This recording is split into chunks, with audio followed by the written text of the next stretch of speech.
KSK home ఛానల్లో anchor గా వ్యవహరించేందుకు 20 సంవత్సరాల నుంచి 35 సంవత్సరాల లోపు వయసు కలిగిన ఆత్మవిశ్వాసం కలిగిన అందమైన అమ్మాయిలు కావాలను. Mail kskWonders@gmail.com. ఓం శ్రీ మాత్రే నమః. ఛానల్లోకి స్వాగతమండి. ఇంటి ప్రధాన ద్వారం ముందు ఈ వస్తువులను అస్సలు ఉంచకూడదు. ఈ విధంగా మీరు ఉంచినట్లయితే లక్ష్మీదేవి అస్సలు మీ ఇంట్లో అడుగుపెట్టదు. అయితే ఇంటి ప్రధాన ద్వారం ఏ విధంగా ఉండాలి, ప్రధాన ద్వారం ముందు ఉంచకూడని వస్తువులు ఏంటి, ఏ వస్తువులు ప్రధాన ద్వారం ముందు ఉండటం వల్ల మీకు అశుభ ఫలితాలు కలుగుతాయి, ఈ పూర్తి వివరాలు అన్నీ కూడా ఈరోజు ఈ వీడియోలో వివరంగా తెలుసుకుందాం. వీడియోలోకి వెళ్లే ముందు మా చిన్న రిక్వెస్ట్ ఏంటంటే, ఇంతకు ముందు కనుక మా ఛానల్ని మీరు సబ్స్క్రైబ్ చేసుకోనట్లయితే సబ్స్క్రైబ్ చేసుకోండి. అలాగే పక్కనే ఉన్న గంట సింబల్ మీద ఆల్ అప్డేట్స్ ని క్లిక్ చేయండి. అప్పుడే మేము అప్లోడ్ చేసే ప్రతి వీడియోకి మీకు నోటిఫికేషన్ అనేది వస్తుంది. ఇక వివరాల్లోకి వెళ్తే కనుక, వాస్తు శాస్త్రం ప్రకారం ఇల్లు లేదా ఇంటి పరిసరాలు, మనం ఇంట్లో పెట్టే వస్తువులు, అలాగే వాటి యొక్క స్థానం సామాజిక, ఆర్థిక మరియు కుటుంబ జీవితంపై చాలా లోతైన ప్రభావాన్ని చూపిస్తాయి. మీ భవిష్యత్తు జీవితం ఎలా ఉంటుందో అది నిర్ణయిస్తుంది. ముఖ్యంగా ప్రధాన ద్వారం ముందు కొన్ని వస్తువులను ఉంచటం చెడుగా పరిగణించబడుతుంది. ఇది వాస్తు దోషాన్ని కూడా పెంచుతుందని వాస్తుశాస్త్ర నిపుణులు సూచిస్తున్నారు. ఇది ఇంట్లో నివసించే సభ్యులపై కూడా ప్రతికూల ప్రభావాన్ని చూపిస్తుంది. ప్రధాన ద్వారం ముందు ఉంచే వస్తువుల వల్ల రుణ సమస్యలు కూడా పెరుగుతాయని వాస్తుశాస్త్ర నిపుణులు చెబుతున్నారు. ఇక ఈ క్రమంలో ప్రధాన ద్వారం ముందు ఏ వస్తువులు ఉంచకూడదో మనం ఇప్పుడు తెలుసుకుందాం. ముఖ్యంగా ఇంటి ప్రధాన ద్వారం ముందు చెత్త డబ్బాను అస్సలు ఉంచకూడదు. అలాగే కొన్ని ప్రాంతాల్లో ఏ విధంగా ఉంటుందంటే, చెత్త వేయటానికి పెద్ద గొయ్యి అనేది ఉంటుంది. అది కనుక మీ ఇంటి ముందు ఉంటే చాలా అశుభం. ఈ విధంగా చెత్త డబ్బా మీ ఇంటి ముందు ఉంచకూడదు. అలాగే చెత్త వేయటానికి గొయ్యి కాని అటువంటివి మీ ఇంటి ముందు అస్సలు ఉండకూడదు. ఇది మీ ఇంటి సభ్యులపై ప్రతికూల ప్రభావాన్ని చూపిస్తూ ఉంటుంది. అలాగే ప్రధాన ద్వారం వెలుపల చెత్త కారణంగా డబ్బు సంబంధిత సమస్యలు కూడా మీరు ఎదుర్కోవలసి వస్తుంది. ఇంటి ముందు చెత్త లేదా గొయ్యి ఉండటం వాస్తు శాస్త్రం ప్రకారం కూడా దుఃఖకారకంగా పరిగణించబడుతుంది. అలాగే ఆరోగ్యపరంగా చూసుకున్నా కానీ చెత్త వల్ల అనేక రకాల క్రిమి కీటకాలు మీ యొక్క ఇంట్లోకి ప్రవేశించే అవకాశం ఉంటుంది. ఈ విధంగా మీకు అనారోగ్య సమస్యలు కూడా తలెత్తుతాయి. కాబట్టి ఇంటి ముందు చెత్త డబ్బా కానీ, చెత్త వేయటం కానీ, అలాగే చెత్త వేయటానికి గొయ్యి కానీ, ఇటువంటివి అన్నీ కూడా అస్సలు ఉండకూడదు. ఈ విధంగా ఉండటం అనేది మీకు చాలా దుఃఖకారకంగా ఉంటుంది. కాబట్టి ప్రధాన ద్వారానికి ఎదురుగా ఇలాంటి పరిస్థితులు లేకుండా చూసుకోవాలి. చెత్తా చెదారం లేకుండా మీరు పరిశుభ్రంగా ఉంచుకునేలా చూడండి. అలాగే ప్రధాన ద్వారం దగ్గర చెట్లు, మొక్కలు అస్సలు ఉండకూడదు. ముఖ్యంగా దట్టమైన చెట్లు ఉంటే కనుక అది చాలా అశుభ ఫలితాలను ఇస్తుంది. కొంతమంది ముళ్ల చెట్లను ప్రధాన ద్వారం ముందు పెంచుకుంటూ ఉంటారు. అవి కాయగూరలు కావచ్చు, లేకపోతే అలంకరణ కోసం పెట్టుకున్న చెట్లు కావచ్చు, గులాబీ, వంకాయ ఇటువంటివి, అంటే ముళ్ళు వేటికైతే ఉంటాయో అటువంటి చెట్లను ఇంటి ప్రధాన ద్వారానికి ఎదురుగా మాత్రం అస్సలు ఉంచకూడదు. ఇది మీ యొక్క పురోగతిని అడ్డుకుంటుంది. మీ కుటుంబ సభ్యుల్లోని పిల్లలపై కూడా ప్రతికూల ప్రభావాన్ని చూపిస్తుంది. అందువల్ల ఇల్లు కట్టేటప్పుడు లేదా కొనుగోలు చేసేటప్పుడు కూడా మీ ఇంటి ప్రధాన ద్వారానికి రెండు వైపులా చెట్లు ఉండకూడదని, అంటే దట్టమైన చెట్లు ఉండకూడదని గుర్తుంచుకోండి. వాస్తు ప్రకారం ఇంటి ముందు చెట్లు ఉండటం వల్ల వాస్తు దోషం మరింత పెరుగుతుందని కూడా వాస్తుశాస్త్ర నిపుణులు చెబుతున్నారు. ఇది పిల్లల యొక్క ప్రగతిపై ప్రతికూల ప్రభావాన్ని చూపిస్తుంది. అలాగే ప్రధాన ద్వారం ముందు నేరుగా రహదారి ఉండకూడదని కూడా గుర్తుంచుకోవాలి. అంటే మీ యొక్క ప్రధాన ద్వారానికి ఎదురుగా రోడ్డు లాంటిది ఉంటే కనుక అది మీపై ప్రతికూల ప్రభావాన్ని చూపిస్తుంది. ఇంటి ముందు ప్రధాన ద్వారానికి ఎదురుగా రోడ్డు ఉంటే అది కుటుంబ సభ్యుల మధ్య సమస్యలకు కారణంగా మారుతుందని కూడా వాస్తుశాస్త్ర నిపుణులు చెబుతున్నారు. ఇలా ఇంటికి ఎదురుగా రోడ్డు ఉంటే భార్యాభర్తల మధ్య కూడా సఖ్యత లోపిస్తుందని, ఇంట్లో ప్రేమపూర్వక వాతావరణం ఉండదని వాస్తుశాస్త్ర నిపుణులు హెచ్చరిస్తున్నారు. అంతేకాకుండా ప్రధాన ద్వారం ముందు ఎప్పుడూ నీరు కాని లేదా బురద కాని ఉండకుండా చూసుకోవాలి. అలాగే ముఖ్యంగా మురికి కాలువలు కూడా మీకు ప్రధాన ద్వారం ఎదురుగా ఉండకూడదు. నీరు నిల్వ ఉండకుండా చూసుకోవాలి.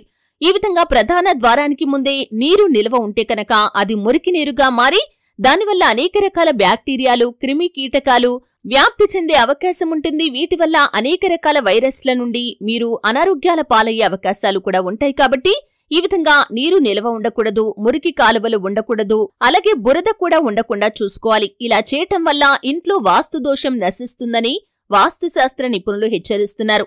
అలాగే వాస్తు ప్రకారం ఈ వస్తువులను ఇంటి వెలుపల ఉంచటం వల్ల ఇంట్లోని సభ్యుల ఆరోగ్యంపై కూడా ప్రతికూల ప్రభావం ఉంటుందని, చాలా డబ్బు నష్టం కూడా కలుగుతుందని అంటున్నారు. ఇక ఇదే సమయంలో ఇంటికి ప్రధాన ద్వారం ముందు విద్యుత్ స్తంభాలు అస్సలు ఉండకూడదు. దీని ప్రతికూల ప్రభావం ఇంట్లోని స్త్రీలపై పడుతుంది. ముఖ్యంగా ఇంటికి ముందే అంటే మీ యొక్క ప్రధాన ద్వారం ముందే విద్యుత్ స్తంభాలు అంటే కరెంటు పోల్స్ ఉండటం వల్ల అది మీపై ప్రతికూల ప్రభావాన్ని చూపిస్తుంది. అనారోగ్య సమస్యలు వ్యాప్తి చెందే అవకాశం కూడా ఉంటుంది. అంటే రేడియేషన్ ప్రభావం వల్ల అనారోగ్య సమస్యలు కూడా వస్తూ ఉంటాయి. ఈ విధంగా ఉండటం వల్ల వృత్తిపరమైన లేదా కుటుంబపరమైన గొడవలతో సమస్యగా మారే అవకాశం కూడా ఉంటుంది. అందువల్ల ఇల్లు కట్టేటప్పుడు లేదా కొనుగోలు చేసేటప్పుడు ఈ విషయాలను గుర్తు చేసుకోవాలి. అలాగే వాస్తు శాస్త్రం ప్రకారం ఇంటి ముందు గుడి కూడా ఉండకూడదని గుర్తుంచుకోవాలి. ఇంటి ముందు గుడి లేదా ధార్మిక స్థలం ఉండటం వల్ల కొంత ఇబ్బంది కలుగుతుందని వాస్తు నిపుణులు చెబుతున్నారు. అలాగే ఇంటి ముందు గుడి కుటుంబ సభ్యులపై ప్రతికూల ప్రభావాన్ని చూపిస్తుందని కూడా హెచ్చరిస్తున్నారు. అలాగే తలుపు పైన తలుపు ఉండకూడదని కూడా గుర్తుంచుకోవాలి. ఇల్లు అందంగా కనిపించడానికి చాలా మంది ఇలా చేస్తూ ఉంటారు, కానీ ఇది సరైంది కాదని వాస్తు నిపుణులు హెచ్చరిస్తున్నారు. అలాగే ముఖ్యంగా ఇంటి ముందు కొంతమంది చెప్పులు కానీ షూస్ కానీ వదిలేస్తూ ఉంటారు. ఈ విధంగా అస్సలు చేయకూడదు. ఇంటికి ప్రధాన ద్వారం ముందే చెప్పులను విడవటం లాంటి పనులు అస్సలు చేయకూడదు. చెప్పులు ఒక పక్కన పెట్టుకోవాలి. చెప్పులకి ఒక స్టాండ్ అమర్చుకోండి. ఒకవేళ స్టాండ్ లేకపోయినా కానీ ఒక పక్కన అన్ని కూడా సర్దుకొని ఉంచుకోవాలి. చిందరవందరగా చెప్పులను ప్రధాన ద్వారం ముందు పడవేస్తే కనుక అది ప్రతికూల ప్రభావాన్ని చూపిస్తుంది. ఈ విధంగా ఖచ్చితంగా మీరు చెప్పులను ప్రధాన ద్వారం ముందు విడవకుండా చూసుకోవాలి. అలాగే బయటికి వెళ్లి ఇంట్లోకి వచ్చేటప్పుడు కొంతమంది షూస్ వేసుకొని నేరుగా ఇంట్లోకి వస్తూ ఉంటారు. ఈ విధంగా చేయటం కూడా ప్రతికూల ప్రభావాన్ని చూపిస్తూ ఉంటుంది. అలాగే ముఖ్యంగా ఇంటి గుమ్మాన్ని చాలా అందంగా ఉంచుకోవాలి. ఎప్పుడూ కూడా గడపలను శుభ్రంగా ఉంచుకోవాలి. పసుపు రాసి ఎప్పుడూ కూడా మీ యొక్క ఇంటి గడపను అలంకరించుకోవాలి. ముగ్గులు వేసి కుంకుమ బొట్లు పెట్టి ఈ విధంగా అలంకరించుకోవాలి. ఇంటి గుమ్మం మీద స్త్రీలు కాని పిల్లలు కాని కూర్చోటం అలాగే వాటిని తొక్కటం లాంటి పనులు చేసినట్లయితే అది లక్ష్మీదేవి రాకను ఆపేస్తుంది. ఈ విధంగా చేసే ఇంట్లోకి లక్ష్మీదేవి అస్సలు ప్రవేశించదు. కాబట్టి ఈ విషయాన్ని మీరు ఖచ్చితంగా గమనించాలి. అలాగే ఇంటి గుమ్మం దగ్గర లక్ష్మీదేవి చిత్రపటాన్ని కొంతమంది పెట్టుకుంటూ ఉంటారు. ఈ విధంగా అస్సలు చేయకూడదు. లక్ష్మీదేవి చిత్రపటం కనుక మీ ఇంటి గుమ్మం ముందు పెట్టుకుంటే, లేకపోతే గుమ్మంలో నుండి మీరు నేరుగా ఇంట్లోకి వస్తుంటే కనుక ఆ చిత్రపటం కనిపిస్తే కనుక అది మంచిది కాదు. పూజా మందిరంలోని లక్ష్మీదేవి చిత్రపటాన్ని పెట్టుకోవాలి. ఎందుకంటే ఈ విధంగా మీరు ఎక్కడ పడితే అక్కడ పెడితే కనుక లక్ష్మీదేవి మీ ఇంట్లోకి రావటానికి ఇష్టతను చూపించదు. ఇల్లు ఎప్పుడూ కూడా శుచిగా శుభ్రంగా ఉంటేనే లక్ష్మీదేవి అటువంటి ఇంట్లోకి రావటానికి ఇష్టతను చూపిస్తూ ఉంటుంది. ముఖ్యంగా మీ ప్రధాన ద్వారానికి ముందు ముళ్ల మొక్కలకి బదులుగా సువాసన భరితమైన మొక్కలను పెంచండి. అంటే పూల మొక్కలు సువాసన వెదజల్లేవి ఏవైతే ఉంటాయో అటువంటి మొక్కలను పెంచడానికి ప్రయత్నం చేయండి. కానీ దుర్వాసన భరితమైన మొక్కలను ఇంటి ప్రధాన ద్వారానికి ఎదురుగా అస్సలు పెంచకూడదు. తులసి మొక్కను మీ యొక్క ఇంటి ప్రధాన ద్వారానికి ముందుగా పెంచుకోవచ్చు. కానీ దుర్గంధపూరితమైన మొక్కలను మాత్రం మీరు ఇంటి ప్రధాన ద్వారానికి ఎదురుగా అస్సలు పెట్టకూడదు. అలంకరణ కోసం పెట్టే చెట్లైనా ఏవైనా సరే ముళ్ల మొక్కలు కూడా అస్సలు ఇంటి ప్రధాన ద్వారానికి ముందుగా ఉండకూడదు. అలాగే తుప్పు పట్టిన తాళాలని కొంతమంది మెయిన్ డోర్ కి వేస్తూ ఉంటారు. అంటే తాళం వేసేటప్పుడు అది తుప్పు పట్టినట్లుగా ఉంటే కనుక అది అశుభం. దీనివల్ల మన ఇంట్లోకి లక్ష్మీదేవి అడుగుపెట్టదు. ఆ ఇంట్లో శుభం కంటే అశుభమే ఎక్కువగా జరుగుతుంది. కాబట్టి తుప్పు పట్టిన తాళాలను అస్సలు వినియోగించకూడదు. అలాగే ఇంటి ప్రధాన ద్వారానికి ఇరువైపులా ఎరుపు రంగు స్వస్తిక్ పూయటం వల్ల కూడా ఇంటి వాస్తు దిశా దోషాలు తొలగిపోతాయి. ప్రధాన ద్వారం మధ్యలో నీలిరంగు స్వస్తిక్ ని ఉంచటం వల్ల కూడా ఇంట్లోని వారి ఆరోగ్యం బాగుంటుంది.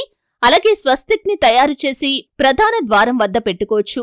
ఎవరికైనా సరే పూలతో స్వాగతం పలకటం గౌరవాన్ని పెంచే చిహ్నంగా భావిస్తారు. అంతేకాకుండా ఇంటి ప్రధాన ద్వారం వద్ద పూలదండను అలంకరించడం కూడా సానుకూల శక్తి యొక్క కమ్యూనికేషన్ కు చిహ్నం. మీరు మీ ప్రధాన ద్వారం వద్ద పండ్లు మరియు ఆకులతో చేసిన దండను కూడా అలంకరిస్తే అది ఇంట్లో శ్రేయస్సును తెస్తుంది. ఇలా చేయటం వల్ల ఇంట్లో ఐశ్వర్యం కలిగి కుటుంబంలో సుఖ సంతోషాలు ఉంటాయి. అయితే ఎండిన పూలతో కూడిన దండను తప్పనిసరిగా తొలగించాలని మాత్రం గుర్తుంచుకోండి. ఈ విధంగా ఇంటి ప్రధాన ద్వారం విషయంలో మీరు ఇటువంటి నియమాలు ఖచ్చితంగా పాటించాలి. ఈ విధంగా ఉంచకూడని వస్తువులను ఖచ్చితంగా ఇంటి ప్రధాన ద్వారం దగ్గర నుండి తొలగించాలి. అలాగే ఎటువంటి వస్తువులను ఉంచటం వల్ల మీకు శ్రేయస్సు కలుగుతుందో కూడా తెలుసుకున్నారు. వీడియో నచ్చితే ఖచ్చితంగా లైక్ చేయండి. మరిన్ని మంచి మంచి వీడియోల కోసం ఇప్పుడే మా ఛానల్ని సబ్స్క్రైబ్ చేసుకోండి.